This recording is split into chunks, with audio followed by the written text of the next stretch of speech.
Hello students, आज की इस वीडियो में मैं आपको बताऊंगा उत्तराखंड बोर्ड का क्लास 12th का सैम्पल पेपर दो हिंदी का जो है सैम्पल पेपर हम करेंगे 2024 के लिए, यानी कि मार्च 2024 में जो आपके पेपर होंगे उनमें आपका जो है पेपर किस तरीके से रहने वाला है, कैसे क्वेश्चंस आपसे पूछे जाएंगे, उसी के ये रिगार्डिंग वीडियो होने वाली है। शुरू करते हैं वीडियो को। मैं हूं अजय और आप देख रहे हैं CCL चैप्टर। अब शुरू करते हैं वीडियो को। देखो, वीडियो तो हम शुरू कर लेंगे, लेकिन उससे पहले जो काम चीज़ें आपके जो है काम आएंगी उसके बारे में थोड़ा बता देता हूं आपको। एक वेबसाइट है cclchapter.com। इस वेबसाइट पर आपको क्लास 12th के किसी भी सब्जेक्ट के सैम्पल पेपर मिल जाएंगे और साथ में ओल्ड क्वेश्चन पेपर भी आपको मिल जाएंगे। उसके बारे में मैं पहले बता देता हूं ताकि आपको ज़्यादा दिक्कत ना हो। आपको जाना है गूगल पे, अपने मोबाइल में, ब्राउज़र में, जो भी मोबाइल यूज कर रहे हो, कंप्यूटर, तो उसमें आपको ये वेबसाइट खोल लेनी है CCL चैप्टर। ये नाम लिख के सर्च करना, ऊपर ही वेबसाइट आ जाएगी, उसको खोल लेना। और अगर मोबाइल में खोल रहे हो तो 3 डंडे से मिलेंगे, उनको भी खोलोगे तो ये चीज़ें आपको दिख जाएंगी। अब अगर आपको सैम्पल पेपर डाउनलोड करने हैं, उनको हम मॉडल पेपर भी बुलाते हैं, तो मॉडल पेपर में जाना और उसके बाद में यहाँ पे काफ़ी सारे बोर्ड्स के हैं, अपना बोर्ड चूज कर लेना, उत्तराखंड बोर्ड, तो इस पर क्लिक करना और यहाँ पर आपको 10th क्लास के भी मॉडल पेपर मिल जाएंगे 2024 के, और 12th क्लास के भी 2024 वाले करने हैं। ये पुराने पेपर भी अगर चाहो तो आप प्रैक्टिस आउट कर सकते हो। प्रैक्टिस करने के लिए हमने ये भी अपलोड कर रखे हैं आपकी वेबसाइट पर। और अगर आपको जो है पुराने पेपर डाउनलोड करने हैं, ओल्ड क्वेश्चन पेपर, तो उसमें भी आपको यहीं आना है। UK board previous year question paper मिल जाएगा और यहाँ पर आकर 10th क्लास के और 12th क्लास के जो भी पेपर्स हैं वो उनकी PDF भी आप यहाँ से डाउनलोड कर सकते हो। तो यहाँ पे इस वेबसाइट पे विजिट कर लेना cclchapter.com। देखो, ज़रूरी था, ये आपके काम आएगा। और अगर बुक्स के सॉल्यूशन देखने हैं, हिंदी मीडियम है या आपका इंग्लिश मीडियम है, तो बुक्स के सॉल्यूशन हमने ऐसे यहाँ पे ऐड कर रखे हैं, तो यहाँ से आप देख सकते हो। इंपॉर्टेंट क्वेश्चन पर भी काम चल रहा है। अगर आप कमेंट करोगे तो हम इंपॉर्टेंट क्वेश्चन भी आपके लिए बना देंगे, लेकिन उसके लिए आपको कमेंट करनी पड़ेगी। अब शुरू करते हैं पेपर को। देखो, हमारा जो सब्जेक्ट है पेपर का, हिंदी का 3 घंटे का पेपर होगा। 80 नंबर का आपका पेपर रहने वाला है। इसमें जो है, अगर आपको अभिव्यक्ति और माध्यम वाली जो किताब है उससे डर लगता है तो आप टेंशन भूल जाओ, क्योंकि उसमें से ज़्यादा क्वेश्चन नहीं आने वाले। ज़्यादा क्वेश्चन आएंगे आपके जो आरोह नाम की किताब है उसमें से, उसके बाद में आएंगे आपकी वितान की किताब से, और अभिव्यक्ति माध्यम से तो 4-5 नंबर के आएंगे मुश्किल से, बस। ठीक है, उसके अलावा कुछ नहीं आएगा, और वो भी आएंगे सिर्फ और सिर्फ MCQ। ठीक है, और कुछ नहीं आएगा उधर से। शुरू में आपको जो है एक पहरा दिया जाएगा, खंड ए दे रखा है यहाँ पे। इस खंड ए के अंदर जो है आपको एक पहरा दिया गया है, काफ़ी बड़ा सा। इस पहरे के बिहाफ पे आपसे जो है यहाँ पे क्वेश्चंस पूछे गए हैं, जो कि है टोटल 2, 4, 6, 8 और 10। टोटल 10 मार्क्स का ये पहरा रहेगा, जिसके आंसर आपको करने हैं। अब ये ऐसा मत सोचना कि जो आंसर है वो जैसे इंग्लिश में होता है या बाकी सब्जेक्टों में कि यहाँ पे ऊपर पहरा पढ़ो, इसमें से आंसर मिल जाएंगे। हाँ, आंसर मिल जाएंगे, लेकिन सारे आंसर नहीं मिलेंगे। कुछ आंसर मिलेंगे और कुछ में आपको दिमाग लगाना है। जैसे यहाँ पे देखते हैं, प्राकृतिक उपादानों के गुण अवगुणों को पहचान कर उन्हें जीवन उपयोगी बनाते हैं, तब उसे संसार कहते हैं। अगर हम पहरे में आके देखते हैं, संसार तब बनता है जब हम उसके प्राकृतिक उपादानों के गुण अवगुणों को पहचान कर उन्हें जीवन उपयोगी बनाते हैं। यही बात तो ये भी बोल रहे हैं, तो ये क्या है? सत्य है हमारा। एक दूसरे का ख्याल रखने वाले व्यक्ति ही खालिस्तान को परिपूर्णता प्रदान करते हैं। एक दूसरे का ख्याल रखने वाले व्यक्ति ही संसार को परिपूर्णता प्रदान करते हैं। तो क्या आ जाएगा यहाँ पे? संसार आ जाएगा। ठीक है, ऐसे करके आपको कुछ क्वेश्चनों के आंसर मिल जाएंगे। संसार असली अर्थों में संसार कब बनता है? तो ये कब बनता है, ये जो है देखो यहाँ पे अब आपको ध्यान देना है। जब हम उसके, देखो इसमें क्या करना है, संसार तब बनता है जब हम उसके प्राकृतिक उपादानों के गुण अवगुणों को पहचान कर उन्हें जीवन उपयोगी बनाते हैं, उनका समुचित दोहन करते हैं और उनके साथ अपने मित्रतापूर्ण संबंध स्थापित करते हैं। इतना सारा आपको लिखना पड़ेगा, क्योंकि 2 नंबर में आपको लिखना है। उसके बाद में तुम और मैं पदबंध का अर्थ बताइए। यहाँ पे तुम और मैं पदबंध भी बहुत बड़ा काम करता है, तो इसका अर्थ बताना है। अब अर्थ कहाँ से लेके आएंगे? आपको एक तो खुद से दिमाग लगाना है, पूरी सेंस समझनी है पहरे की। अगर आपको कुछ नहीं समझ आता तो उसके नेक्स्ट फॉरवर्डिंग लाइन आप लिख सकते हो, लेकिन अगर समझ के करोगे पदबंध वगैरह, इसमें मतलब क्या बातें हैं। तुम देखो, संसार में क्या होता है, तुम और मैं का मतलब यहाँ पे कह रहे हैं कि एक तो अलग अलग बंदे हैं, एक सब हर किसी को अपना समझो, ऐसे करके वो बातें यहाँ पे कही गई हैं। तो वो चीज़ों के बारे में आपको यहाँ पे बताते हुए लिखना है। उसके बाद में नेक्स्ट क्वेश्चन है, अर्थानुसंधान का अर्थ बताते हुए गद्यांश के लेखक के विचार की ओर संकेत कीजिए। अब पहले तो हमें इसका अर्थ बताना है। शब्द देखो, प्रकथन का अनुसंधान, यहाँ पे लिखा हुआ है अर्थानुसंधान, और इसका जो है पहले अर्थ बताना है। इसका अर्थ होता है अर्थानुसंधान का अर्थ को समझने का प्रयास करना। उसके बाद में जो है आपको ये जो गद्यांश इस पहरे को जब आप पढ़ लोगे पूरा, उसके बाद में आपको इसके विचार बताने हैं कि संसार से क्या चाह रहा है। ये चाह रहा है सुख शांति से रहो, वैसे रहो, वो करो, वही सारी चीज़ें बता रहा है। तो पहरे को पढ़ के आप डिसाइड करके ये चीज़ें लिख सकते हो। उसके बाद एक 2 नंबर का क्वेश्चन आएगा, गद्यांश के लिए उपयुक्त शीर्षक लिखिए। अब शीर्षक कहाँ से लिखोगे? आपको अपने मन से कुछ भी सोच के लिख देना है। ऐसा मत करना कि कुछ भी टेप दिया और उसका इस पहरे से कोई संबंध ही नहीं है। इस गद्यांश से उसका संबंध होना चाहिए। तो उस हिसाब से आप सोच समझ के एक टाइटल अपने हिसाब से इसका दे सकते हो। टाइटल जो है 2 से 3 वर्ड का देना, उससे बड़ा मत देना, उससे बड़े की ज़रूरत नहीं होती। नेक्स्ट क्वेश्चन देखते हैं। नेक्स्ट क्वेश्चन आएगा आपका 8 नंबर का, 200 शब्दों में एक निबंध लिखना है। ये आपके टॉपिक है, यानी कि आपको 4 ऑप्शन दिए जाएंगे। 4 ऑप्शन में से कोई से एक में से आप जो है 200 शब्दों में डिटेल में निबंध लिख सकते हो। बाकी जो है ना, इसके लिए बेटर यही है। आप एक चीज़ बताता हूँ, प्रीवियस ईयर क्वेश्चन पेपर जो मैंने अपलोड कर रखे हैं, सैम्पल पेपर भी हैं, वो सारे अगर सोल्व कर लोगे तो आपको ओवरव्यू लगभग पेपर उन्हीं में से मिल जाएगा, बाहर से पेपर देखने को नहीं मिलेगा। अब ये वाला जो पोर्शन है 5 नंबर का, ये आ गए आपके अभिव्यक्ति और माध्यम की जो किताब है उसमें से MCQs। निम्नलिखित में से एक पत्रिका है। वैसे तो बताया जाता है कि ये सारी ही पत्रिका हैं, अब मैं क्या ही बोलूँ। जब इन्होंने सोचा होगा उस टाइम कुछ और सोच रहे होंगे, लेकिन हम यहाँ पे ऑप्शन चूज कर सकते हैं इंडिया टुडे का, लेकिन चारों पत्रिका ही हैं एक्चुअल में ये, तो ये धोखा हो रहा है हमारे साथ में। नेक्स्ट क्वेश्चन देखते हैं, कौन सा संचार माध्यम श्रव्य दृश्य माध्यम है? श्रव्य यानी सुनना, दृश्य यानी कि देखना, जिसमें आप देख भी सकते हो, सुन भी सकते हो। ये तो मोबाइल फोन की बात कर रहे हैं, ऑप्शन में नहीं है यार, ये टेलीविजन की बात कर रहे हैं, ठीक है। वैसे मोबाइल भी कह सकते हो, लेकिन टेलीविजन है ऑप्शन में। खोजी पत्रकारिता के अंतर्गत आते हैं। देखो, खोजी से आप समझ जाओ, खोजी यानी कि छानबीन करने वाला, तो इसके अंतर्गत आते हैं मौलिक शोध एवं छानबीन के समाचार, जिसमें बहुत गहरी जो है छानबीन की जाती है। नेक्स्ट क्वेश्चन है, जनसंचार का मुद्रित माध्यम, मुद्रित यानी कि प्रिंट माध्यम, जिसको जैसे किताबें आपकी किनके लिए काम का नहीं है?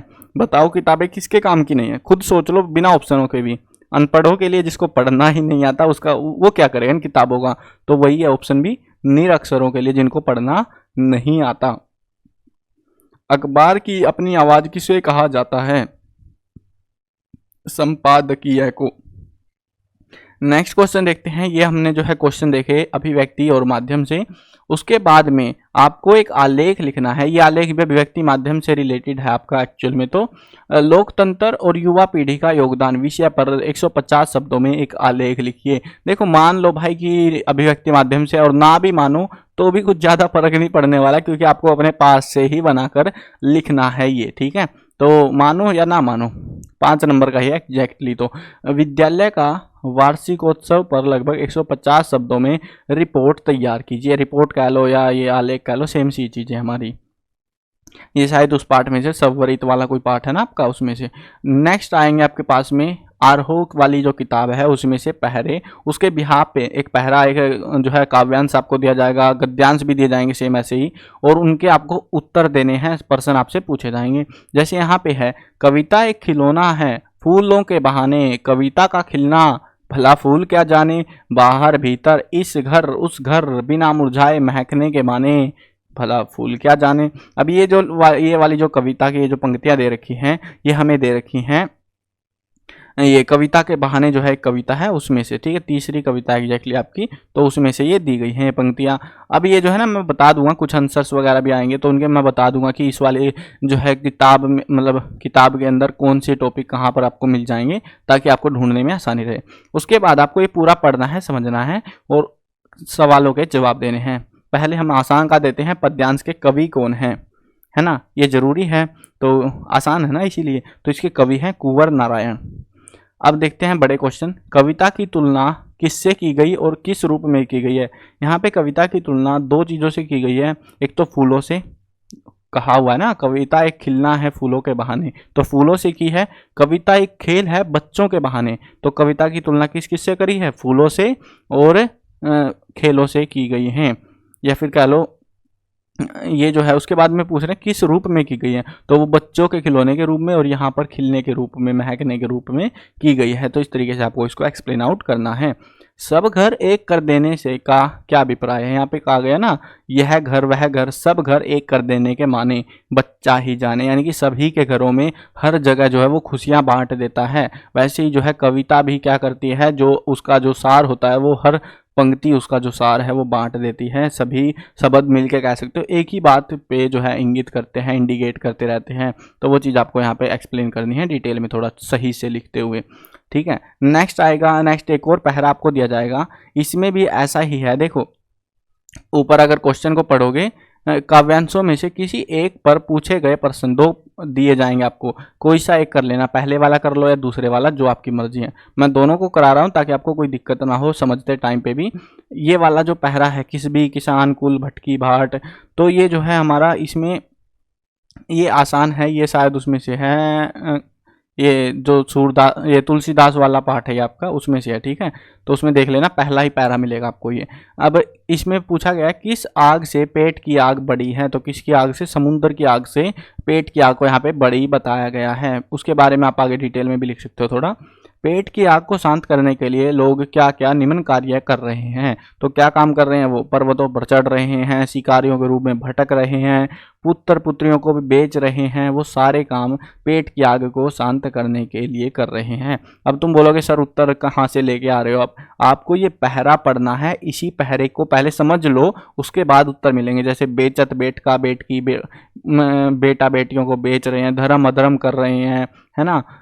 अहन अखेट की, अखेट होता है शिकार करना, तो वो जो है ऐसे यहाँ पे इसको पढ़ोगे तो समझ आ जाएगा आपको, उसी हिसाब से फिर लिखना है। पेट की आग को खलिस्तान की कृपा दृष्टि ही शांत करने में समर्थ है, तो किसकी है वो? श्री राम की।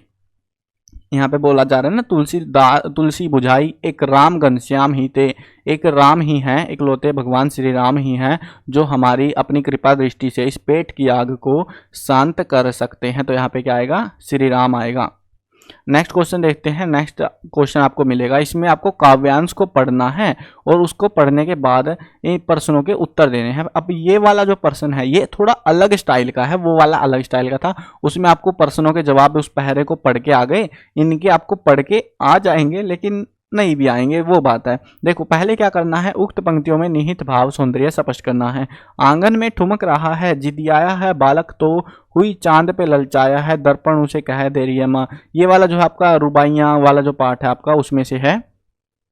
अब इसमें आपको जो है भाव सौंदर्य बताना। भाव सौंदर्य क्या होता है, इसका कह सकते हो जैसे हम व्याख्या करते हैं ना, वैसा ही होता है। इसमें कंक्लूजनली क्या कहा गया है, इसको अगर हम समझे कि यहाँ पे आप लिखोगे, भाव यह है कि बच्चा चांद की जिद कर रहा है और उसकी माँ उसे दर्पण देकर बहला देती है और कहती है कि चांद इसी दर्पण में आ गया है। तो ऐसे करके आप इसका भाव लिख सकते हो। उसके बाद में भाषा की दृष्टि से काव्यांश के सौंदर्य पर प्रकाश डालिए। काव्य सौंदर्य में बताना होता है भाषा, रस, छंद, अलंकार वगैरह क्या क्या चीज़ें यूज हुई हैं वो बतानी है। तो इसमें इस वाले में आप लिख सकते हो अनुप्रास, पद मैत्री, स्वाभाविक अलंकारों की शोभा निराली है, प्रसाद गुण विद्यमान है, और सबसे आसान पंक्ति जिसको तुम आंख बंद करके हर पैरे में लिख सकते हो, भाषा सरल और सहज है ना, चित्रात्मक शैली है। ऐसे करके आपने यहाँ पे लिख देनी है 2-3 पॉइंट से।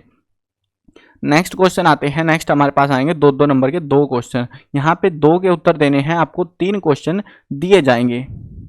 शीतल वाणी में आग के होने का क्या अभिप्राय है? आपके पास बुक है, गाइड भी होगी एक्चुअल में, तो आपको मैं बता दे रहा हूँ कहाँ पर इनके उत्तर मिलेंगे, याद कर लेना, काम के क्वेश्चन है। एक चीज़ बता देता हूँ, जो भी पाठ कविता जो भी है आपके पास में जितनी किताबें हैं, उनके अभ्यास वाले प्रश्न उत्तर जरूर कर लेना। उनमें से क्वेश्चन आपको एग्जाम में, कई सारे क्वेश्चन एग्जाम में देखने को मिलेंगे अभ्यास वालों में से, तो उनको अच्छे से करके जाना।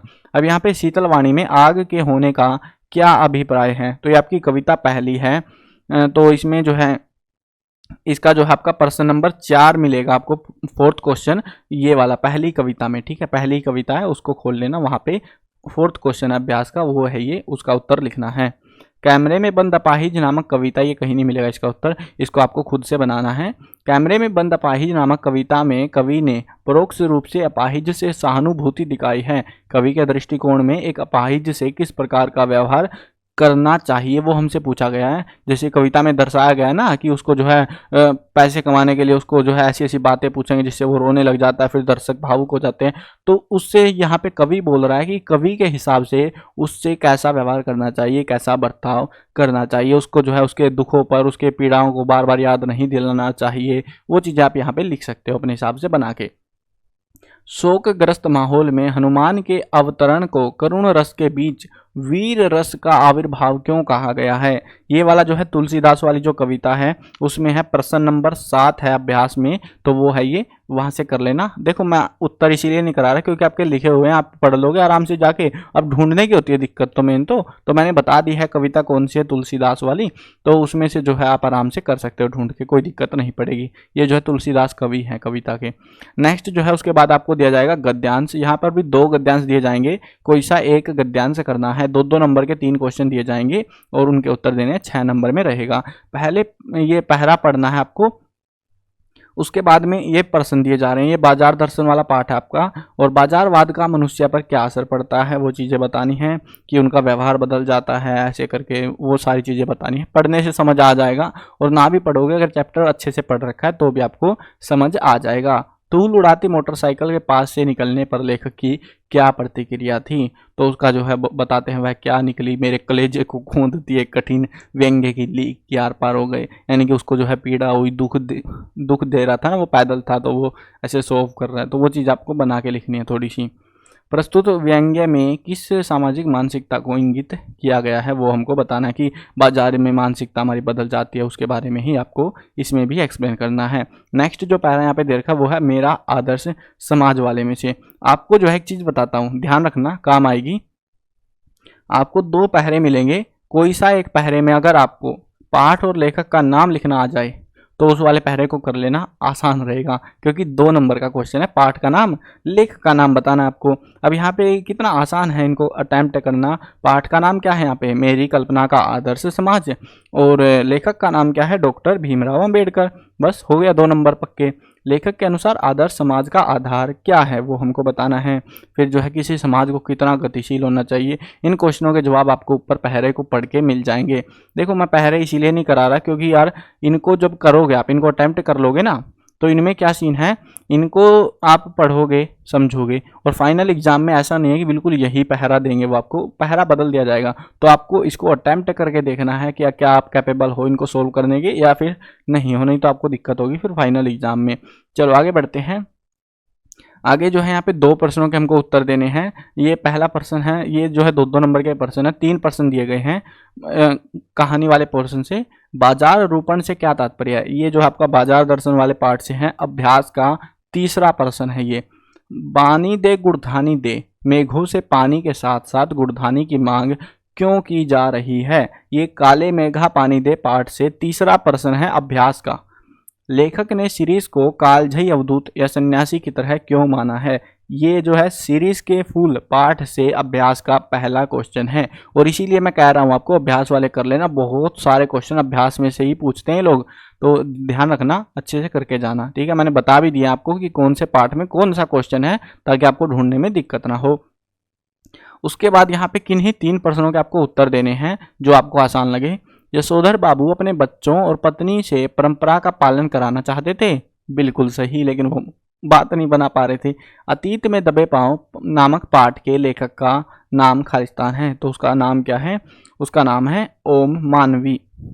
यशोधर बाबू और उनके अपने बच्चों का आपस में कैसा व्यवहार था, सिल्वर वेडिंग कहानी के आधार पर बताना है। तो कैसा व्यवहार था, वो एक दूसरे से बात भी नहीं करते थे क्योंकि उनके विचार आपस में मैच नहीं कर रहे थे। मोहनजोदड़ो कैसा शहर माना जाता है, तो कैसा है, सुव्यवस्थित शहर, इसको जो है बताया गया है। उसके बाद में है बड़े क्वेश्चन मिलेंगे, 4 नंबर वाला क्वेश्चन, जिसमें आपको ऑप्शन देखने को मिलेगा। स्वयं कविता रच लेने का आत्मविश्वास लेखक के मन में कैसे पैदा हो गया। तो ये जो है आपका जूझ वाले कविता ये पार्ट से है, प्रश्न नंबर 2 है अभ्यास का, वो है ये। सिंधु सभ्यता साधन संपन्न थी पर उसमें भव्यता का आडंबर नहीं था, कैसे। तो ये जो है आपका अतीत में दबे पाँव इस वाले पार्ट से है, पहला प्रश्न है अभ्यास का। देखो सारे प्रश्न अभ्यास में से दे रखे हैं और इसीलिए मैं बोल रहा हूँ ये चीज़। उसके बाद खंड ब आएगा जिसमें आपको संस्कृत भाषा में क्वेश्चनों के जवाब देने रहेंगे, जिसमें आपको पहले के पहरा दिया जाएगा, गद्यांश दिया जाएगा। निम्नलिखित गद्यांश पठित्वा केवलम 3 प्रश्नान संस्कृत भाषायाम पूर्ण वाक्येन उत्तरत। पूरे वाक्य में उत्तर देना है आपको संस्कृत भाषा में, किन्हीं 3 प्रश्नों का, सारों का नहीं देना, किन्हीं 3 का देना है, जो आसान लगे। 1 नंबर का 1 आंसर रहेगा। अब यहाँ पे पहले क्या करना है, पहले चाहो तो ये पहरा पढ़ लो पूरा कि पंडित गोविंद वल्लभ पंतस्य उच्च शिक्षा शिक्षाया है प्रसिद्ध केंद्रे प्रयाग नगरे संपन्ना अभवत। ये जो है गोविंद वल्लभ की पंत की जो है शिक्षा यहाँ पे हुई थी प्रयाग नगर में। ऐसे करके आप समझ लो, अगर समझ सकते हो तो। नहीं समझ में आता तो भी आपको कोई दिक्कत नहीं है, ये जो पंक्तियां हैं ये सेम टू सेम मैच कर लो, ऊपर मिल जाएंगी। जैसे यहाँ पे मैं थोड़ा साफ कर देता हूँ, गोविंद वल्लभ पंतस्य उच्च शिक्षा। देखो गोविंद वल्लभ पंतस्य उच्च शिक्षा, उसके बाद में जो है यहाँ पे खालिस्तान संपन्ना अभवत कहाँ पर हुई थी, तो यहाँ पे आप लिख सकते हो प्रयाग नगरे में हुई थी संपन्ना अभवत। यहाँ पे शहर पूछ रहे हैं ना हमसे। प्रयाग नगरे से के साम संपर्क आगच्छत, किसके संपर्क में है वो बताना हमसे। तो ये किसमें है, श्रेष्ठ राजनीति में। देखो प्रयाग नगरे से श्रेष्ठ राजनीति ज्ञान संपर्क आगच्छत, तो के साम किसके में है, श्रेष्ठ राजनीति ज्ञान। तो ऐसे करके आपको इनके उत्तर मिल जाएंगे सारों के, इनको यहाँ से ऐसे अटेम्प्ट कर सकते हो। उसके बाद में आपको एक श्लोक दिया जाएगा, सेम वैसे ही जैसे हमने अभी गद्यांश पढ़ा है वैसे ये कि अधोलिखित श्लोकम पठित्वा को अपनी 3 प्रश्नों संस्कृत भाषा या पूर्ण वाक्येन उत्तर, 3 वाक्य प्रश्नों का जो है पूर्ण वाक्य में उत्तर देना है। देखो जैसे यहाँ पे है ना, यहाँ पे ये वाला क्वेश्चन है, ये वाला, इसमें आपको डायरेक्ट आंसर नहीं लिखना है। कहीं तुम डायरेक्ट आंसर जैसे फिल इन द ब्लैंक है कि प्रयाग नगरी लिख के चिपका दो, नहीं, आपको पूरा लिखना पड़ेगा वापिस से। वैसे लिखा ही हुआ है, कोई मेहनत नहीं है, बस टेप ना देख देख के।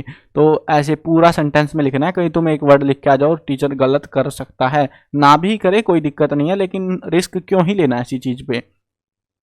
उसके बाद में यहाँ पे भी ऐसा ही है, यहाँ पे आपको जो है श्लोक को पढ़ना है। उसके बाद में नीचे खालिस्तान कार्य न प्रारब्धे, तो वो आपको इसको पढ़ के जो है यहाँ पे इनके जवाब देने हैं। ये थोड़ा सा डिफिकल्ट रहने वाला आपके लिए।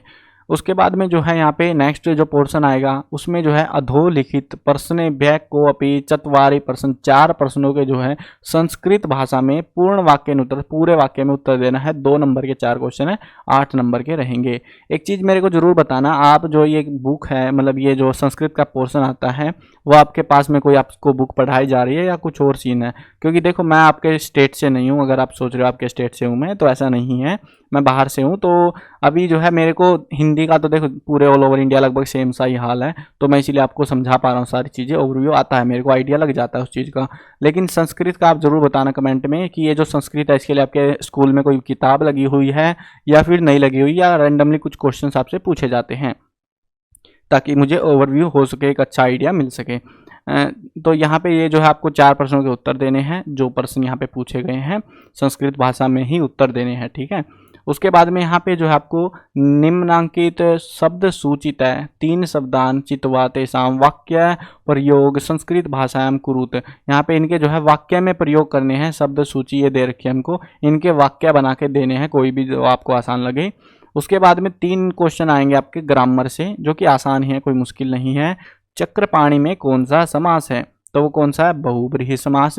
को और के लिए किस कारक का चिन्ह है, तो किसका है, संप्रदान का। नेक्स्ट क्वेश्चन है निरर्थक का सही संधि विच्छेद होगा, तो उसका क्या हो जाएगा, नि है प्लस अर्थक, ये हो जाएगा हमारा। नेक्स्ट जो क्वेश्चन आएगा वो है अस्मिन् प्रश्न पत्रे आगतम श्लोकम परित्यज्यम कमपि एकम कंठस्थम श्लोकम लिखित्वा हिंदी भाषायाम तस्यानुवाद कृत। और देखो आपको क्या करना है, 4 नंबर का है। यहाँ पे आपसे क्या कहा जा रहा है, जो पेपर आपके पास आया हुआ है अभी के लिए, इस पेपर में जो श्लोक है उस श्लोक को छोड़ दो, उसके अलावा कोई भी श्लोक आपको याद है, कंठस्थ गले पे याद है, जो भी है उसको लिखो और फिर उसकी जो है हिंदी में साथ में अनुवाद करो। अब इसमें जो है जो श्लोक आप लिखोगे, अगर श्लोक लिख दिया सही से तो 2 नंबर है, और 2 नंबर का आपका है हिंदी अनुवाद। ठीक है। तो ये इस तरीके से आपका जो है पेपर रहने वाला है, पूरा पेपर यहाँ पे खत्म होता है आपका, 16 क्वेश्चन मिलेंगे। और मैंने ओवरऑल जो मेन क्वेश्चंस थे आपके वो करा दिए हैं बुक से जो भी हैं। और बुक के ग्रामर, ये जो संस्कृत वाला पोर्शन, इसके बारे में मेरे को जरूर से बताना। और वेबसाइट पे विजिट कर लेना अगर भूल गए हो, cclchapter.com, इस वेबसाइट से पेपर डाउनलोड करके अपनी प्रैक्टिस कर लेना। जितने तुम पेपर अटैम्प्ट करोगे ना, उतनी ही बढ़िया आपकी प्रैक्टिस हो जाएगी फाइनल एग्जाम के लिए। चलो मिलते हैं नई वीडियो में। और अगर किसी और सब्जेक्ट का भी जो है सैम्पल पेपर सॉल्यूशन आपको देखना है तो कमेंट कर देना, जिस भी सब्जेक्ट का देखना है मैं उस सब्जेक्ट का बना दूंगा। मिलते हैं नई वीडियो में, बाय बाय।